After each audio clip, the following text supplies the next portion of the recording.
হে জগতবাসী, আশা করছি সকলেই ভালো আছেন। তো আজকের কিছু আলোচনা নিয়ে আসলাম আমি শামীম আলী চিশতি।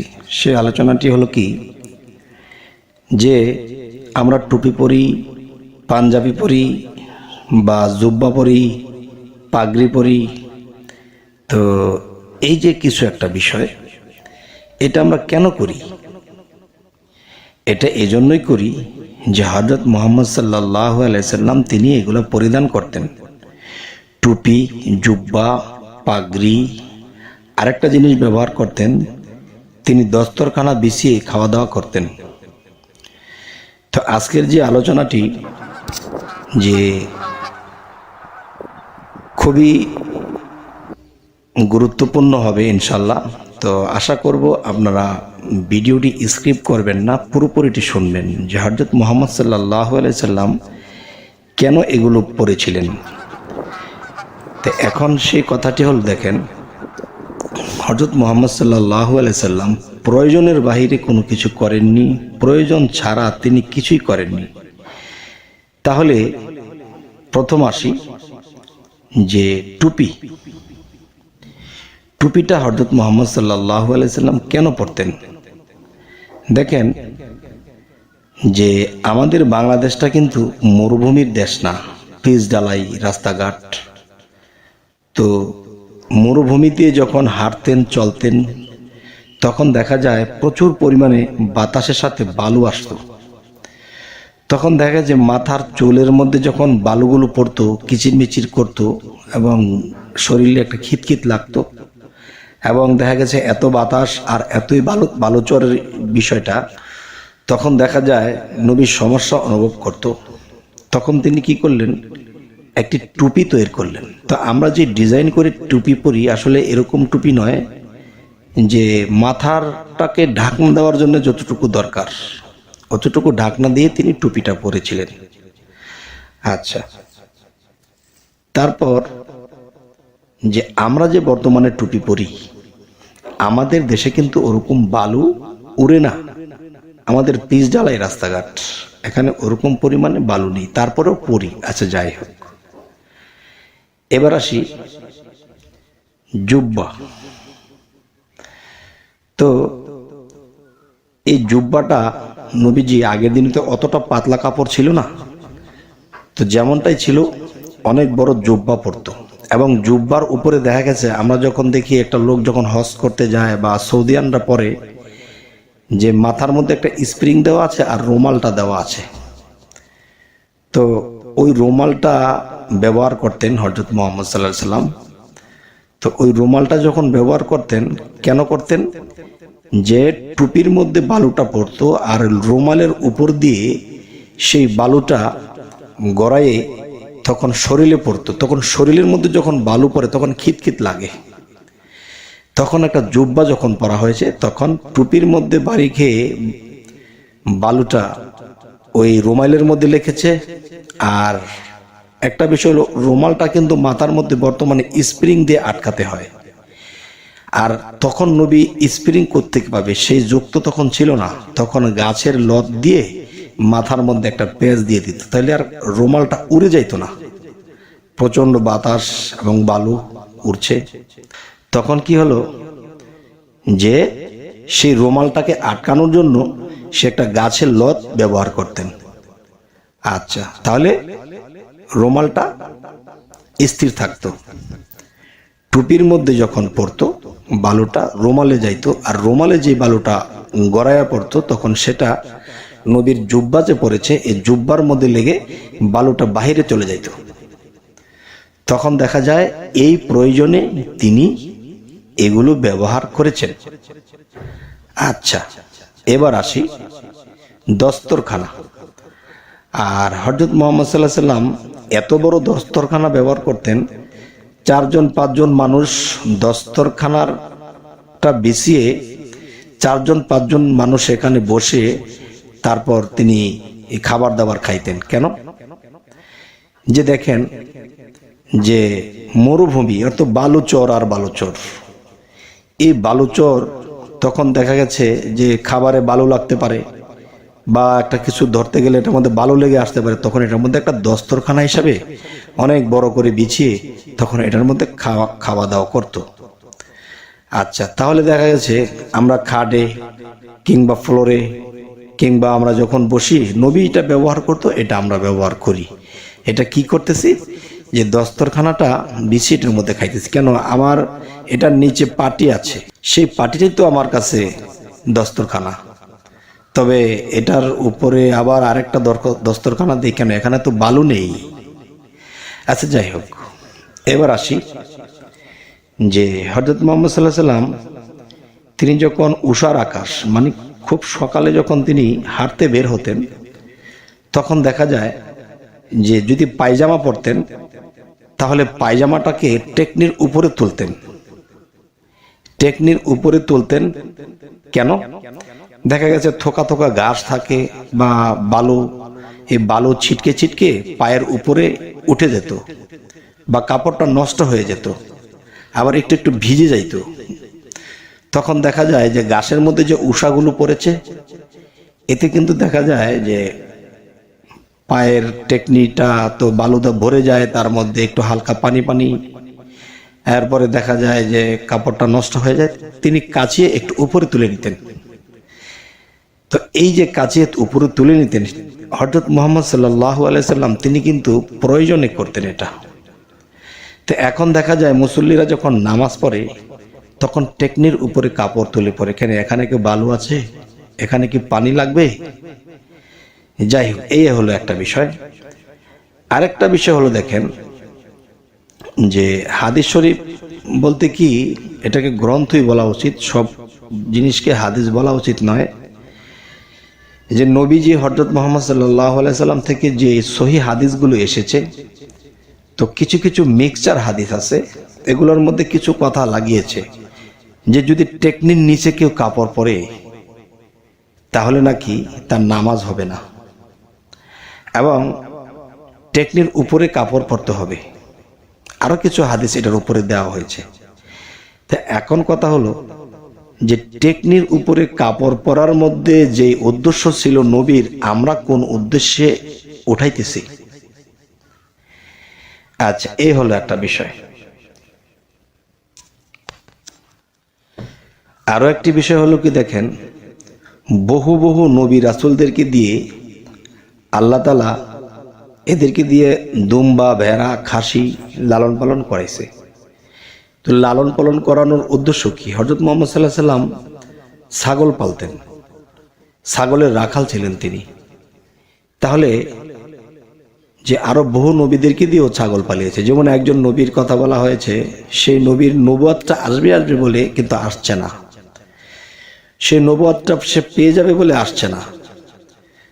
তো হঠাৎ সে যে ছাগল এগুলা চড়াইতো, তখন সকল ছাগল নিয়ে ঘরে বেঁধে বেঁধে রাখছে, কিন্তু একটা পুচকে ছাগল, সে লাফালাফি করে তাকে দৌড়ে ধরতে পারে না। তখন তাকে ধরতে গিয়ে দেখা গেছে যে পড়ে গেছে, ছিলে বেলে গেছে, বুক ছিলে গেছে। তখন নবীজির আরো বেশি জিদ উঠে গেছে। আচ্ছা, তখন সে ভাবতেছে রাগে যে এইটাকে যদি ধরতে পারি না, আছাড় দিয়ে মেরেই ফেলবো। তো অনেক বুক টোক ছিলে অনেক কষ্ট করে সে ছাগলটাকে ধরেছে, বাচ্চাটাকে ধরার পরে কি হলো, সে মাথায় তুলেছে, আছাড় দিয়ে মেরে ফেলবে। তো মাথার মধ্যে তুলে আস্তে করে মাটিতে ফেলা যায়। আস্তে করে যখন ছাগলের বাচ্চাটাকে মাটিতে ফেলাইলো, তখন ছাগলটাকে তো আর মারলো না। ওই মুহূর্তে জিবরাইল এসে হাজির। সে বলতেছে, আপনি এই মাত্র নবুয়ত লাভ করলেন, নবুয়ত পাশ করলেন। কেন, যে এই ছাগলটাকে আপনি মনস্থর করেছিলেন মেরে ফেলবেন, কিন্তু এই রাগটাকে মাটি করেছেন, মাটি করার পরে মাথার থেকে ছাগলটা আস্তে করে রেখেছেন। এই মাত্র আপনি নবুয়ত লাভ করলেন। যে এই পৃথিবীতে কত ধরনের মানুষ, ছাগলের মতো, গরুর মতো, মানে বিভিন্ন মানুষজন একজন নবীজির কাছে আসে, মুরিদ হয়, বায়াত হয়, তখন তারা কিন্তু ভক্ত উম্মত, তারা কিন্তু দেখা যায় যে উল্টা পাল্টা করবে, উল্টা পাল্টা চলবে, তখন গুরুর রাগ হয়ে গুরু তাদের একটা ক্ষতিও করে ফেলতে পারে। তখন আপনি যেহেতু মাথায় তুলেছেন, আস্তে করে রেখেছেন, এই মাত্র আল্লাহ আমাকে সংবাদ দিয়ে দিল যে সে পরীক্ষা পাশ করেছে, তাকে নবুয়াত সে পেয়ে গেছে, তাকে জানিয়ে দেওয়া হোক। তবে হে জগৎবাসী, যে এই পশু পালিয়ে কি বোঝানো হলো? উম্মত ভক্তরাই গরু, ছাগল, ভেড়া। তাহলে এরা কত ধরনের ডিস্টার্ব করবে, কিন্তু ডিস্টার্ব অনুভব করবে না। আচ্ছা, যাই হোক, হযরত মুহাম্মদ সাল্লাল্লাহু আলাইহি সাল্লাম যখন ছাগল চড়াতেন, তখন অনেকগুলো ছাগল, তো এখন অনেকগুলা ছাগলের রশি হাতে নিয়ে সে হাতের মধ্যে কতক্ষণ নিয়ে ঘুরবে রশি। তখন সেই ছাগলের রশিগুলো দেখা যায় মাথার মধ্যে একটা পেঁচ দিয়ে রাখতেন, 2-3টা পেঁচ দিয়ে রাখতেন। তখন দেখা যায় পিছনে যে ছাগলের যে খুঁটিগুলো আছে রশির সাথে, এই খুঁটিগুলো কিন্তু তখন আর পেঁচ দেওয়া যায়নি, তখন পিছন দিয়ে এই খুঁটিগুলো ঝুলেছে। তাই এখন বর্তমানে যারা পাগড়ি পরে দেখবেন পিছন দিয়ে কতটুকু কাপড় ঝুলতে থাকে। তো আমি একজন মাওলানা সাহেবকে জিজ্ঞাসা করলাম যে পাগড়ি পরতে হবে, পরেছি, ভালো কথা, নবীর সুন্নত, কিন্তু পিছনের জ্বলন্ত কাপড়টুকু কি? তখন তিনি চুপ আছেন, কিছুই বলছেন না। কিছুক্ষণ পরে বলে যে আমরা যেরকম পেয়েছি এরকমই তো করতেছি। তখন আমি বললাম, শোনেন, এই পাগড়ি জিনিসটি, বিষয়টা হলো যে নবীজি যখন ছাগল চড়াতেন তখন সেই রশিটা কিন্তু মাথায় পেঁচ দিতে পেরেছেন, কিন্তু খুঁটিটা তো আর পেঁচানো যায় না, তাই পিছন দিয়ে এটা জ্বলেছে। আর যে পাগড়ির নিচের যে জ্বলন্ত যে কাপড়টা, এটা নবীজির খোঁটা জ্বলেছিল, আর আমরা কি কাপড় ঝুলাইতেছি। তাহলে নবীজি কিন্তু প্রয়োজন ছাড়া কোনো কিছুই করেনি। তাই আমরা কিন্তু দেখা দেখি করি, আর এই দেখা দেখি ইবাদত যখন আমরা করব, একদিকে আমরা হলাম কি বাচ্চা মানুষ, যে বাবা মা যা বলে যা করে ঠিক তেমনি বাচ্চারা করে। তো আজকের যে কথাটি, যে দেখা দেখি না, আমাদের চলতে হবে জ্ঞানে, জ্ঞান দিয়ে চলতে হবে। আচ্ছা, আরেকটা বিষয় হলো যে আমরা যে কোনো কাপড় পরি, আমাদের লজ্জাস্থান ঢাকতে হবে, আমাদের শরীরটাকে ঢাকতে হবে। এ হলো মূল বিষয়, যে গোপন অঙ্গকে হেফাজত করার জন্য আমাদের কাপড় পরতে হয়। আর গোপন অঙ্গ হেফাজত করা, ঢেকে রাখা ফরজ। তাই আমরা যে কোনোভাবে, যে কোনো কাপড় দ্বারা আমরা ঢেকে রাখতে পারি। কিন্তু নবী যেভাবে যেভাবে যা কিছু করেছে তা কিন্তু আমরা করতেছি, তিনি প্রয়োজনে করেছিলেন, আমরা কিন্তু প্রয়োজন ছাড়া দেখা দেখি করি। তো এখন যে বিষয়টি হলো যে দেখা দেখি যদি বাচ্চারা করে থাকে আর আমরাও যদি দেখা দেখি করে থাকি, তাহলে আমরা বাচ্চাই। আচ্ছা, আরেকটা বিষয় হলো, দেখেন, নবীজি যা করেছে আমরা তা করতে পারবো না, আমাদেরকে যা বলা হয়েছে আমাদের তা করতে হবে। যেমন নবীজি কি করেছেন, তিনি সপ্তম আসমান ভেদ করে আল্লাহর সাথে মেরাজ করে এসেছেন। এই সপ্তম আসমান ভেদ করে যাওয়া আমার মতো মানুষের বা আপনার মতো মানুষের সম্ভব নয়। আচ্ছা, তাহলে তো নবী করেছে, তো আমরা করি না কেন? আরেকটি বিষয় হলো যে নবীজি উহুদের ময়দানে গিয়ে তার একটা দন্ত শহীদ হয়েছে, তার তো তিনি তো এটা করেছে, তাহলে ওনার মুখে তার দাঁত পড়ে গিয়েছিল, আপনার আর আমার দাঁত কি ফেলে দিয়েছি? ফালাইনি। তা নবীও তো এটা করেছিলেন। আচ্ছা, নবীজি 14টি বিবাহ করতে হয়েছে, যে কোনো পরিস্থিতিতে হোক। আমরা কি 14টা বিবাহ করেছি? আচ্ছা, নবীজি হযরত মুহাম্মদ সাল্লাল্লাহু আলাইহি সাল্লাম কিন্তু তিনি হেরা পর্বতের গুহায় 14 থেকে 14.5 বছর তিনি হেরা পর্বতের গুহায় সাধনের দেশে ছিলেন। তিনি আল্লাহর হুকুমে সেখানে ধ্যান সাধনা করেছেন। এটা কি আমরা করি? তাহলে নবীর যে সুন্নতগুলো শরীরের মধ্যে পরিধান করেছে, সুন্নত শব্দের অর্থ সুন্দর, সেটা সুন্দর হলেও পড়তে হতো, সুন্দর না হলেও পড়তে হতো। কেননা এখানে বালুচর, বালু আর বালু, একটা অসুবিধা অনুভব হয়, তখনই কিন্তু এটা পড়তে হয়েছে। তো আমরা কেন পড়তেছি? তাহলে বোঝা গেল কি, আমরা এখনো বাচ্চা রয়ে গেলাম, সাবালক আর কবে হব?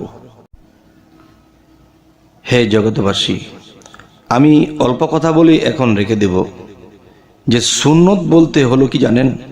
সুন্নত হলো নবীর সুন্দর চরিত্রটাকেই সুন্দর সুন্নত বলা হয়েছে। তো এখন আমরা কাপড় চোপড় দিয়ে সুন্নত বানিয়েছি, কিন্তু চরিত্রের মধ্যে কোনো সুন্নত নেই বা সৌন্দর্য নেই। আমরা যেভাবে সেভাবে খাইতেছি, যেভাবে সেভাবে চলতেছি, লোভ করতেছি, মানুষের ক্ষতি করতেছি, এই খবর না বলে তারা একটা খবর বলে কি, যে দাড়ি রাখা, কাপড় পরা, টুপি পরা সুন্নত। আসলে এগুলা সুন্নত কি করে? এগুলো নবীর প্রয়োজনে করেছিল।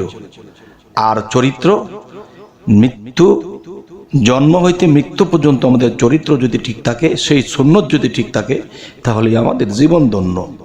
তাহলে এখানে কথা না বলে কাপড় চোপড় দিয়ে সুন্নত মিলানো হয়েছে। আসলে বাবা কি বলবো, এখন বাদ বাকি আপনারাই বলবেন। তবে সকলেই ভালো থাকবেন এবং আমাদের চ্যানেলটি ভালো লাগলে অবশ্যই সাবস্ক্রাইব করে নেবেন।